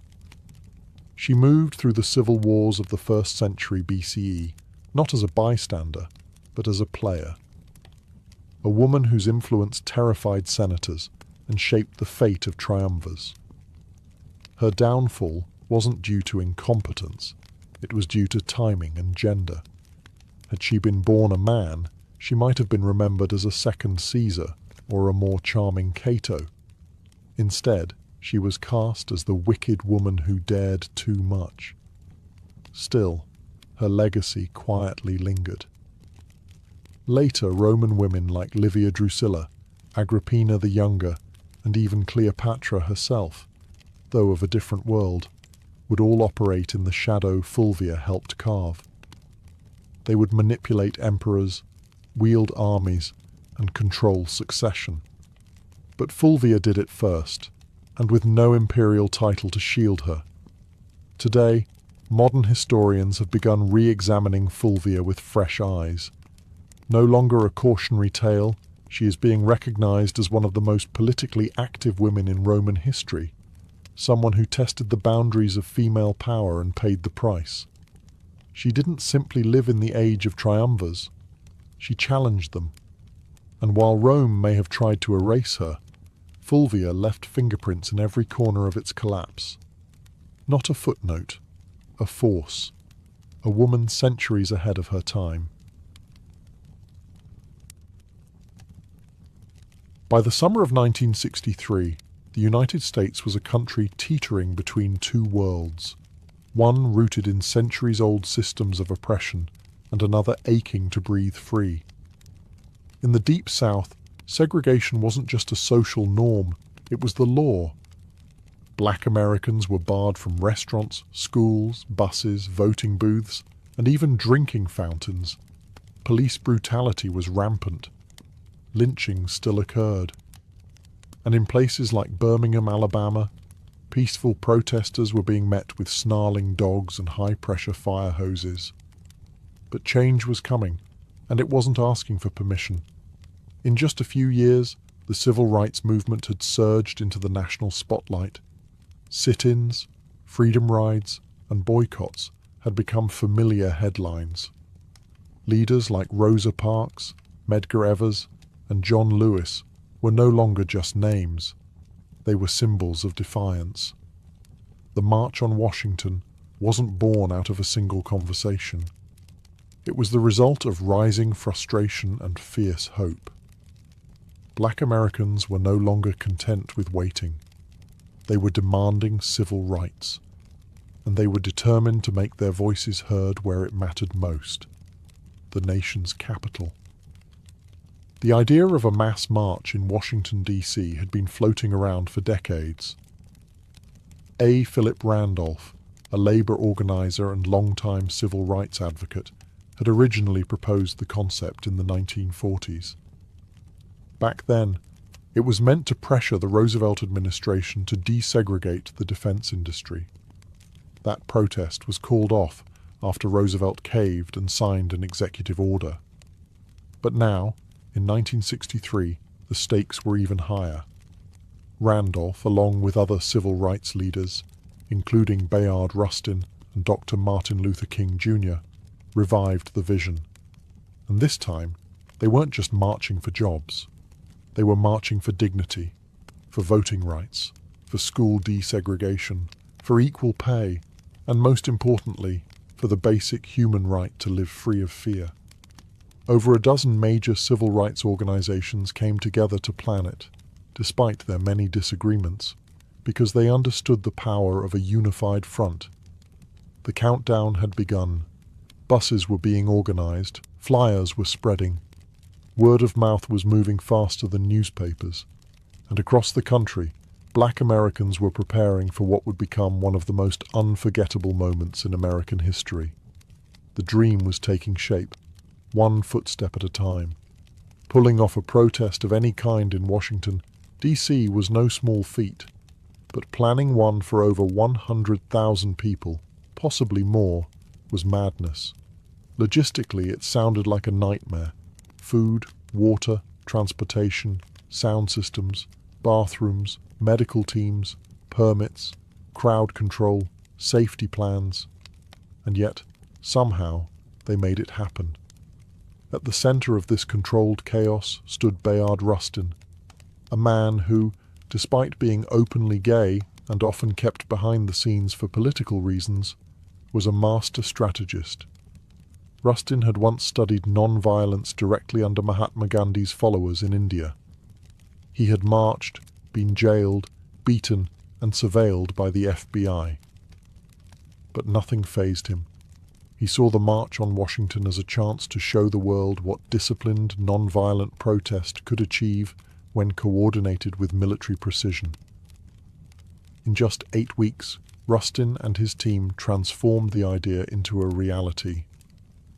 The march was officially called the March on Washington for Jobs and Freedom, and it was deliberately framed to include both racial justice and economic opportunity.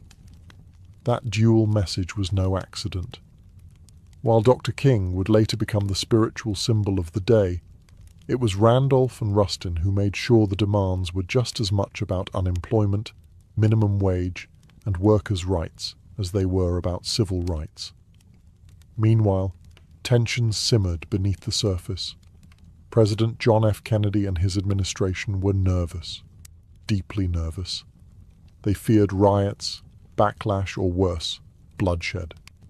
Civil rights leaders assured them the protest would be peaceful. Still, the National Guard was on standby, hospitals in D.C. were put on alert, and liquor sales were banned for the day. Federal workers were even told they could stay home. And then there was the question of unity. The Big Six civil rights organizations, NAACP, CORE, SNCC, SCLC, National Urban League, and Randolph's Brotherhood of Sleeping Car Porters, often clashed over tactics. Some wanted more radical action, others more diplomacy. SNCC's young firebrands were growing impatient with King's non-violent approach, but they all agreed on this. The time for silence had passed. Rustin's plan read like a military operation. Every bus and train was tracked. Every speaker was timed to the minute. Every route had marshals trained in crowd control. They weren't just planning a march, they were orchestrating a moment that would shake the conscience of a nation. August 28th, 1963. A sweltering Wednesday in Washington, D.C. The sun was already hot by 9 a.m., and the humidity clung to the skin like a second shirt. But it didn't stop them. From every corner of the country, they came. Black, white, young, old, students, clergy, factory workers, and celebrities. Some wore their Sunday best. Others clutched protest signs. They came by bus, train, carpool, and even foot. Over 250,000 people in total, converging on the National Mall like a rising tide of hope. And yet, there was no chaos. Despite the government's fear of riots and unrest, the scene was astonishingly calm. Volunteers directed foot traffic. The Red Cross handed out water. Groups sang freedom songs, held hands, and cheered as new marchers arrived. You could hear gospel choirs near the reflecting pool and chants of jobs and freedom echoing off the marble columns of the Lincoln Memorial. Celebrities joined in too. Harry Belafonte, Sidney Poitier, Paul Newman, Marlon Brando, Joan Baez, Bob Dylan. But no one was there for autographs. They were there to witness history and lend their voices to a cause bigger than any one person. The crowd was orderly but energized. There was no pushing, no looting, no violence. Instead, there was a shared understanding that this wasn't just a protest. It was a sacred moment. For many Black Americans, just standing on the mall felt like a quiet act of revolution. To be seen, to be counted, to say, "We are here," in front of the same Lincoln Memorial where the great emancipator sat in stone. It was a full circle moment, generations in the making. At exactly noon, the official program began.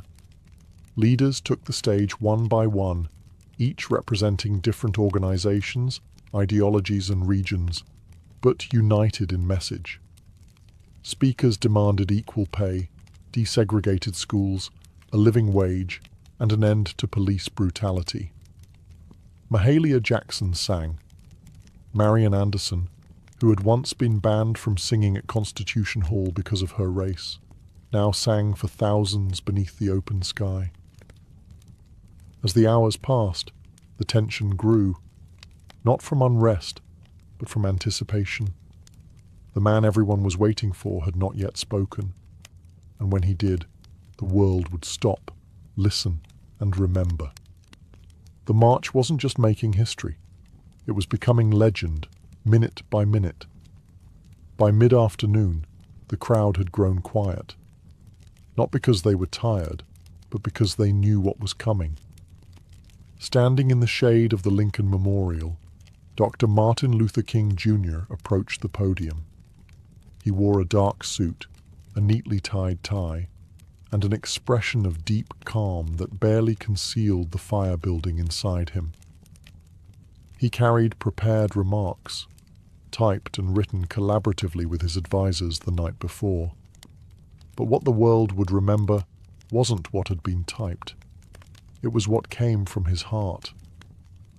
He began with measured intensity, outlining the grim realities of segregation, police violence, and broken promises. 100 years later, he said, referring to the Emancipation Proclamation, the Negro is still not free. His voice rose and fell like a sermon. He used repetition, rhythm, and silence not as fillers, but as instruments. The crowd listened in rapt attention, some nodding, some wiping away tears, others holding signs that simply read, "Now." But it was what happened next that changed the tone of the entire event, and arguably the trajectory of the civil rights movement itself. Standing just behind King was gospel legend Mahalia Jackson, who had sung earlier that day. She suddenly cried out, "Tell them about the dream, Martin. Tell them about the dream." And King did. He set aside his notes, gripped the podium, and launched into a passage he'd delivered before, but never like this. "I have a dream," he said, and the crowd leaned in. "I have a dream that one day this nation will rise up and live out the true meaning of its creed." Each phrase rang louder, clearer, more resolute. "I have a dream that one day the sons of former slaves and the sons of former slave owners will be able to sit down together at the table of brotherhood. I have a dream that my 4 little children will one day live in a nation where they will not be judged by the color of their skin, but by the content of their character." It wasn't a speech anymore. It was a vision, a prayer, a lightning bolt through history. By the time King closed with the words, free at last, thank God Almighty, we are free at last," the crowd erupted. Applause, tears, shouts of joy. They knew they had just witnessed something more than oratory. They had heard prophecy. The power of the March on Washington wasn't just in the speeches or the music. It was in the people. The sheer scale of humanity gathered that day was overwhelming. They came from Mississippi, Michigan, Alabama, New York, California, and everywhere in between. Some were seasoned activists who had marched a dozen times before. Others had never left their hometowns until now. They packed lunches, rode buses for over 20 hours, and slept in their church clothes just to be there. Many were ordinary people, maids, teachers, steel workers, postal clerks, who saw themselves not as political figures, but as witnesses. They didn't just want change. They were the change. There were also children in the crowd. Young black girls with ribbons in their hair, boys with hand-drawn signs. Parents hoisted toddlers onto their shoulders so they could see the Lincoln Memorial in the distance and hear the speakers' voices carried over loudspeakers. To them, this wasn't just an event. It was the beginning of a new world. Some faces stood out. There was a young John Lewis, just 23 years old, representing the Student Nonviolent Coordinating Committee, SNCC. His original speech had been so fiery, so uncompromising, that senior leaders asked him to tone it down minutes before he went on stage.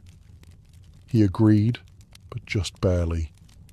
His call for radical change still shook the crowd. And then there was Daisy Bates, the only woman to speak that day. Not on her own behalf, but reading a prepared statement on behalf of other civil rights women. The organizers had faced criticism for sidelining female voices. Bates's brief but powerful message underscored a harsh reality. Even within a movement about equality, some voices still struggled to be heard. Also present were union organizers, rabbis, nuns, priests, and students of every background. They didn't all agree on strategy. Some favored King's nonviolence, others leaned toward Malcolm X's more militant posture. But for that one day, those differences didn't matter. Unity won out. It was a visual symphony of American possibility, white and black hands linked in solidarity, Freedom Now buttons pinned to chests, and the sound of 250,000 souls breathing as one. The faces in the crowd weren't just watching history unfold, they were shaping it, and none of them would ever forget what they saw. While the world saw unity, inspiration, and poetic justice on the steps of the Lincoln Memorial, behind the scenes, the March on Washington was anything but simple. What looked like a perfectly synchronized movement was, in truth, held together with string, sweat, and a lot of last-minute compromise. Bayard Rustin, the chief architect of the march, had to battle not just logistics, but politics. He was constantly under scrutiny, not just because he was openly gay and a former communist, but because some civil rights leaders feared his identity would be used to discredit the movement.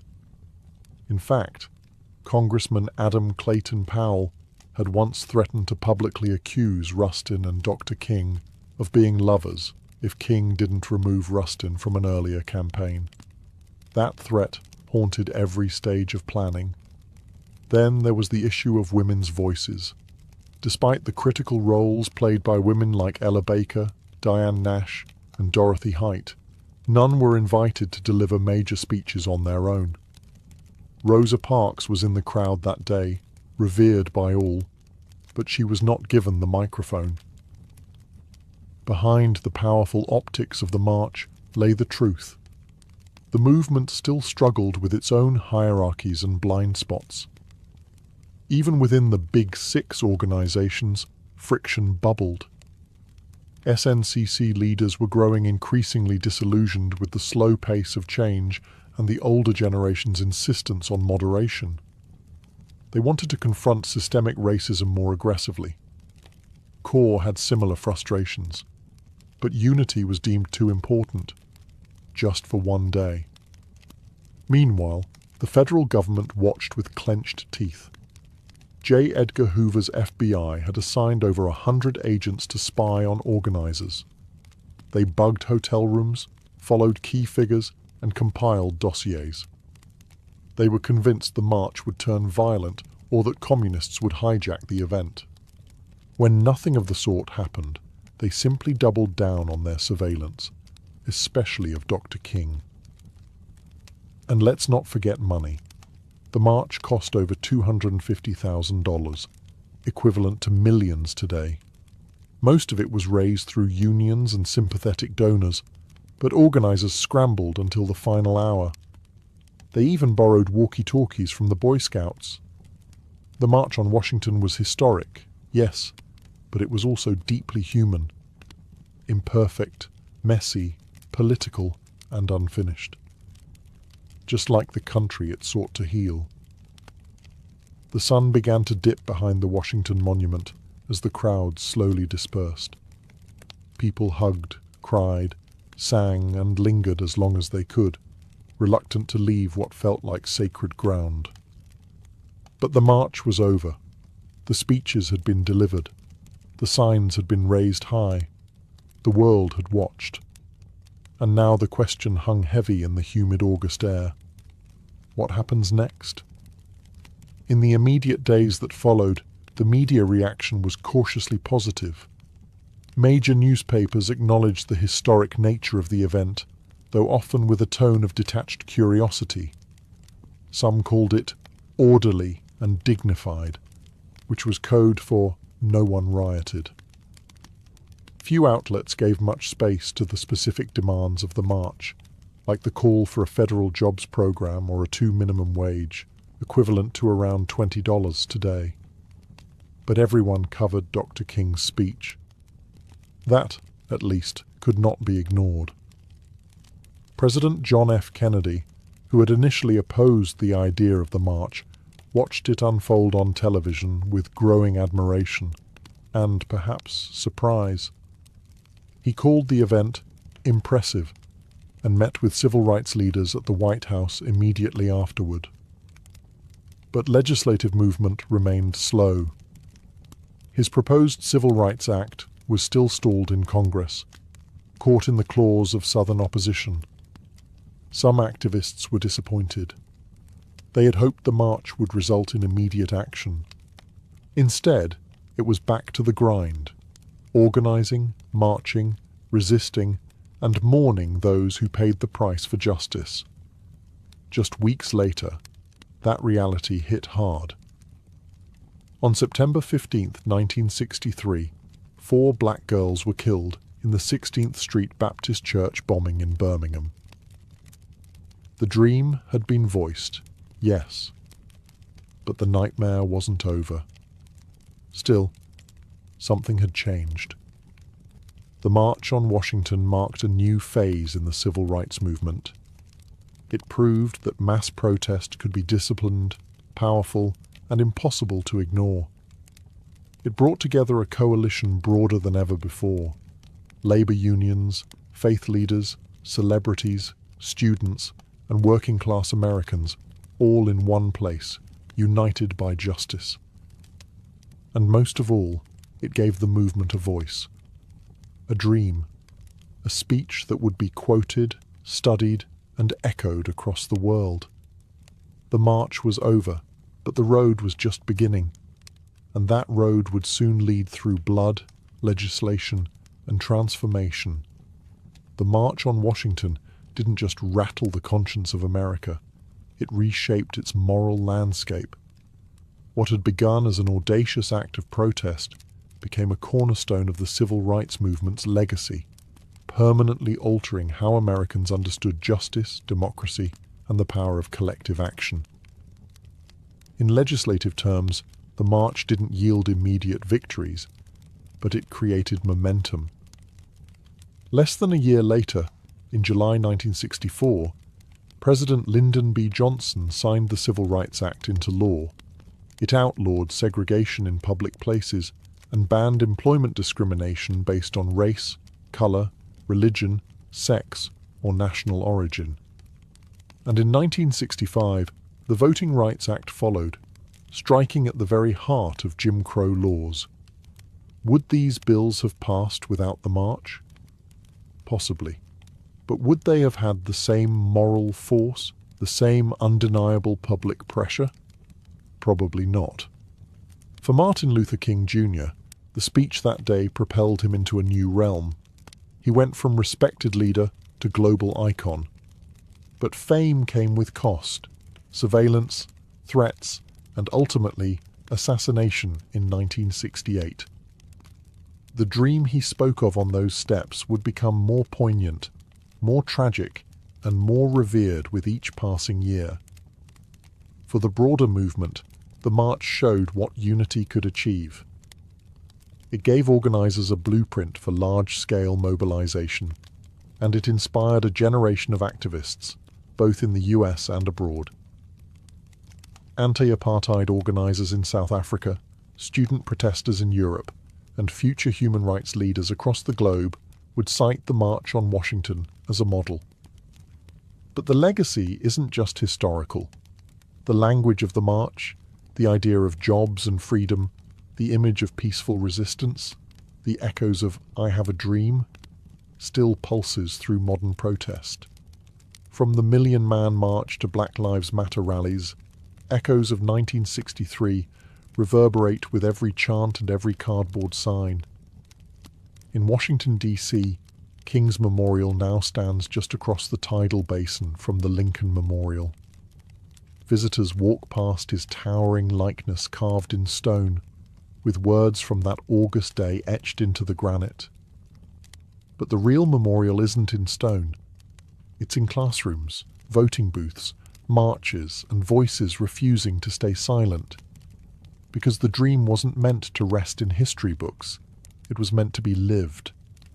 And the legacy of that summer afternoon still dares us to do just that. More than 60 years have passed since that summer afternoon when over 250,000 people stood shoulder to shoulder beneath the shadow of the Lincoln Memorial. The March on Washington has been immortalized in textbooks, documentaries, and museum exhibits. Dr. King's speech is taught in schools. His voice, steady and strong, echoes in national memory like a sacred refrain. But for many, the question remains, has the dream been realized, or has it merely been delayed? In some ways, progress is undeniable. The legal framework of segregation was dismantled. Voting rights, though now under fresh assault in many states, were won through blood, marches, and court battles.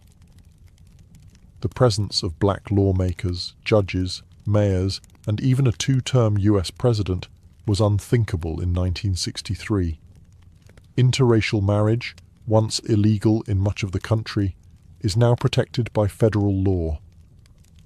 These are not small things.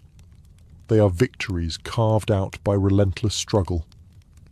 And yet, the original demands of the march, the ones often overshadowed by King's speech, still echo unresolved.